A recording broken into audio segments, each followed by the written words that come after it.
Jól fontold meg a döntésedet, ifjú Harry Potter.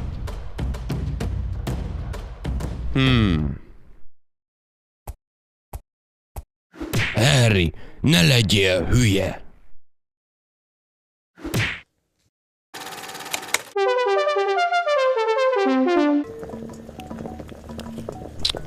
Jó lesz ez a lecsó, de kéne még bele egy kis kóbász. Hozz egyet, Harry, ott van hátul a kamrában.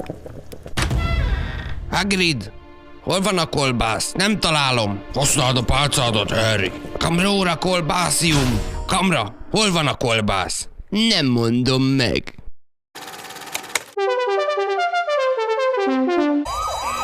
Ez a szabadság! Tarts velem, Harry! Most nagyot fogunk szakítani!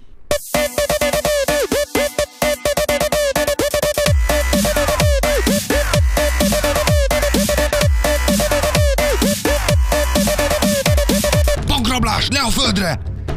Még egy mozdulat és gólt repítek a fejedbe! Ide a szajréva! Basszus! Itt van Piton! Húzzuk innen a francba! Itt van Piton!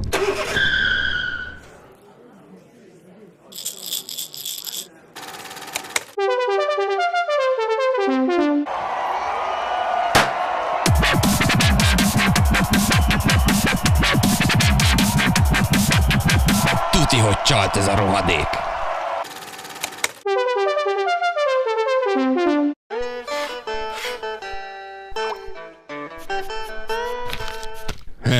Mi ez már megint? Basszus, Harry, éjt-nappal átévet takarítok, és te mindig szanaszéthagysz mindent. Na jó, most lett elegem.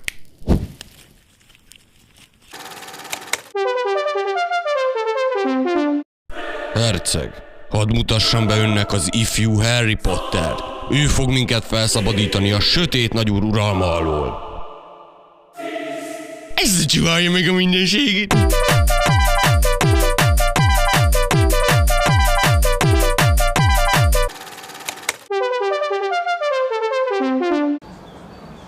Pillanatragasztó egy 100-as sér, eladó a kerámia késkészlet, ocsonadom, csokorvirág egy 100-as sér. Hű, én azt a késkészletet kérném, anyukám biztos örülne neki. Ron, ne, tuti át akar vágni, te sosem tanulsz a hibáidból, te a végén mindig megszívod. Jaj, Harry, ne játsz már állandóan, hogy te mindent olyan jobban tudsz, mert te vagy a kiválasztott. Jól mondom, Hermione?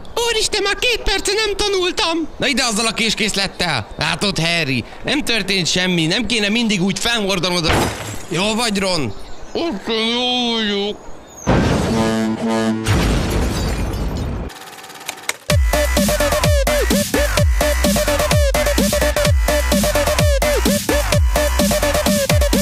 Szia, Ron, jobban vagy már? Ja, köszi, már sokkal jobban vagyok. Az orvos szerint holnap már mehetek is